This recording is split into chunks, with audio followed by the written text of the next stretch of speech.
रहीम अस्सलाम वालेकुम। 9th class बेटा लास्ट लेक्चर में डिस्कस कर रहे थे dative covalent bond, coordinate covalent bond. तो देखें जी, मज़ीद आगे देखते हैं टॉपिक के। अमोनिया का स्ट्रक्चर डिस्कस हो गया था। बोरान ट्राईफ्लोराइड को देखिए, बोरान एक बोरान 3 फ्लोरीन से रिएक्ट करके BF3 boron trifluoride. Central atom है बोरान। बोरान का एटॉमिक नंबर होता है 5। पहले शेल में आ जाएंगे 2 इलेक्ट्रॉन, वैलेंस शेल में 3 इलेक्ट्रॉन। तो बोरान के पास शेयरिंग के लिए 3 इलेक्ट्रॉन है। बोरान अपना एक इलेक्ट्रॉन एक फ्लोरीन के साथ शेयर करेगा। 3 इलेक्ट्रॉन हैं, एक इस फ्लोरीन के साथ, दूसरा दूसरे के साथ, तीसरा तीसरे के साथ। फ्लोरीन का एटॉमिक नंबर है 9। पहले शेल में 2 इलेक्ट्रॉन, सेकंड शेल में 7। अब फ्लोरीन को ऑक्टेट कंप्लीट करने के लिए, हर फ्लोरीन को ऑक्टेट कंप्लीट करने के लिए 1 इलेक्ट्रॉन की ज़रूरत है। तो फ्लोरीन बोरान के साथ 1 ही शेयर करेगा।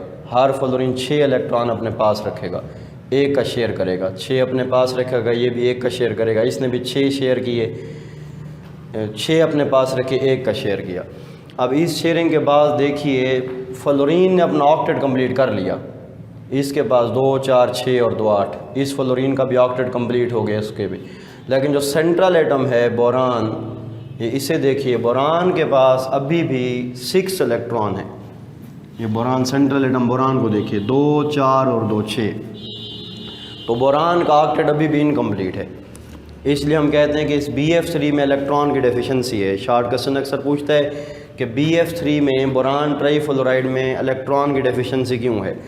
तो रीज़न ये है कि in BF3 boron share its electron with 3 fluorine. एक बोरान ने 3 फ्लोरीन के साथ इलेक्ट्रॉन शेयर किए। आफ्टर दिस शेयरिंग, इस शेयरिंग के बाद बोरान है 6 electron in its valence shell. Boron के वैलेंस शेल में कितने इलेक्ट्रॉन हैं? 6। It has deficiency of 2 electron. तो इसे अपना ऑर्बिटल ऑक्टेट कंप्लीट करने के लिए 2 इलेक्ट्रॉन की अभी भी इसमें कमी है। तो अब ये अमोनिया के पास लोन पेयर है। जब ये अमोनिया से रिएक्शन करेगा तो अमोनिया का नाइट्रोजन इसे अपना लोन पेयर डोनेट करेगा। अमोनिया का नाइट्रोजन इसे अपना lone pair dative covalent bond बनेगा। इसे स्मॉल एरो से रिप्रेजेंट करते हैं। अब अमोनिया का नाइट्रोजन अपना लोन पेयर BF3 के बोरान को डोनेट करेगा। ये डोनर बन जाएगा, ये एक्सेप्टर बन जाएगा। और इनके दरमियान कौन सा बॉन्ड बनेगा? Dative covalent bond, coordinate covalent bond. तो ये आपका पूछेगा आपसे शॉर्ट क्वेश्चन में, BF3 में इलेक्ट्रॉन की डेफिशिएंसी क्यों है। तो बोरान के ऑक्टेट में 6 इलेक्ट्रॉन हैं, 2 की डेफिशिएंसी है, इसलिए डेफिशिएंसी वाला मालिक्यूल है। अब ये इलेक्ट्रॉन पेयर को एक्सेप्ट कर सकता है, तो उनके दरमियान dative covalent bond, coordinate covalent bond बन जाएगा। ये आपका टॉपिक कंप्लीट हुआ जी। उसके बाद नॉन पोलर कोवेलेंट बॉन्ड और पोलर कोवेलेंट बॉन्ड में डिफरेंस करना है। नॉन पोलर कोवेलेंट बॉन्ड ये ऐसा बॉन्ड होता है जो 2 सेम एटम्स के दरमियान बनता है। फॉर एग्जांपल देखिए, ये भी हाइड्रोजन, ये भी हाइड्रोजन, होमो एटम, सेम एटम। तो इन 2 के दरमियान जो बॉन्ड बनेगा वो नॉन पोलर कोवेलेंट बॉन्ड होगा। Bond which is form between 2 same atom, homo atom. जो बॉन्ड 2 एक जैसे एटम्स के दरमियान बनेगा, होमो एटम के दरमियान बनेगा, उसे क्या बोलेंगे? Non polar covalent bond. अब दोनों एटम सेम हैं, दोनों की इलेक्ट्रोनेगेटिविटी सेम है। मसलन ये हाइड्रोजन, इसकी इलेक्ट्रोनेगेटिविटी 2.2, इसकी भी 2.2। जब दोनों की इलेक्ट्रोनेगेटिविटी सेम होगी तो दोनों के इलेक्ट्रॉन पेयर को अट्रैक्ट करने की एबिलिटी भी सेम है। तो यहाँ पे इलेक्ट्रॉन्स की इलेक्ट्रॉन पेयर के लिए इक्वल अट्रैक्शन होगी, यानी दोनों एटम्स इलेक्ट्रॉन पेयर को इक्वली अट्रैक्ट करेंगे, मसावी फोर्स से अपनी तरफ अट्रैक्ट करेंगे।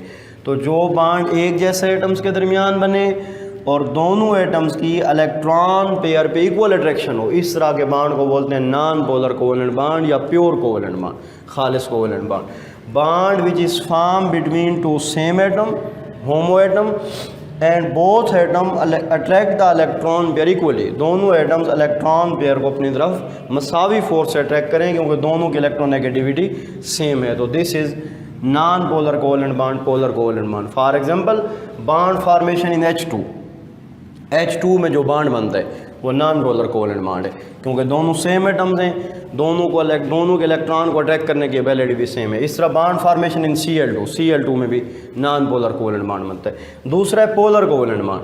पोलर कोवेलेंट बॉन्ड ऐसा बॉन्ड है जो डिफरेंट एटम में बनता है, हेटेरो एटम में। जब डिफरेंट एटम होंगे, हेटेरो एटम होंगे, फॉर एग्जांपल H और Cl, हाइड्रोजन और ऑक्सीजन, अब इधर है हाइड्रोजन, इधर है क्लोरीन, दो डिफरेंट एटम है तो इनकी इलेक्ट्रोनेगेटिविटी भी डिफरेंट है। एक की इलेक्ट्रोनेगेटिविटी ज़्यादा होगी, दूसरे की कम। तो जिसकी इलेक्ट्रोनेगेटिविटी ज़्यादा होगी वो इलेक्ट्रॉन पेयर को अपनी तरफ स्ट्रांगली अट्रैक्ट करेगा। जिसकी इलेक्ट्रोनेगेटिविटी ज़्यादा है वो इलेक्ट्रॉन पेयर को स्ट्रांगली अट्रैक्ट करेगा, तो पोलर कोवेलेंट बॉन्ड बन जाएगा। Bond which is form between two different atom, जो बॉन्ड दो मुख्तलिफ एटम्स के दरमियान बने, and electron pair attracted unequally, दोनों एटम इलेक्ट्रॉन पेयर को गैर मसावी फोर्स से खींचेंगे। This is called polar covalent bond. Polar covalent bond, one atom attract the electron pair strongly then the other, एक एटम इलेक्ट्रॉन पेयर को अपनी तरफ ज़्यादा अट्रैक्ट करेगा दूसरे की निस्बत, और वो अट्रैक्ट करेगा जिसकी इलेक्ट्रोनेगेटिविटी ज़्यादा होगी। इसकी इलेक्ट्रोनेगेटिविटी है 2.2, इसकी है 3.2। इसकी इलेक्ट्रोनेगेटिविटी ज़्यादा है तो ये ज़्यादा अपनी तरफ अट्रैक्ट करेगा। For example bond formation in HCl, bond formation in water, this is polar covalent bond. तो आपको ये टॉपिक इंग्लिश मीडियम को ये टॉपिक 63-64 पेज पे मिलेंगे और उर्दू मीडियम को 75 और 76 पे। अल्लाह हाफिज़, फ़ी अमानिल्लाह।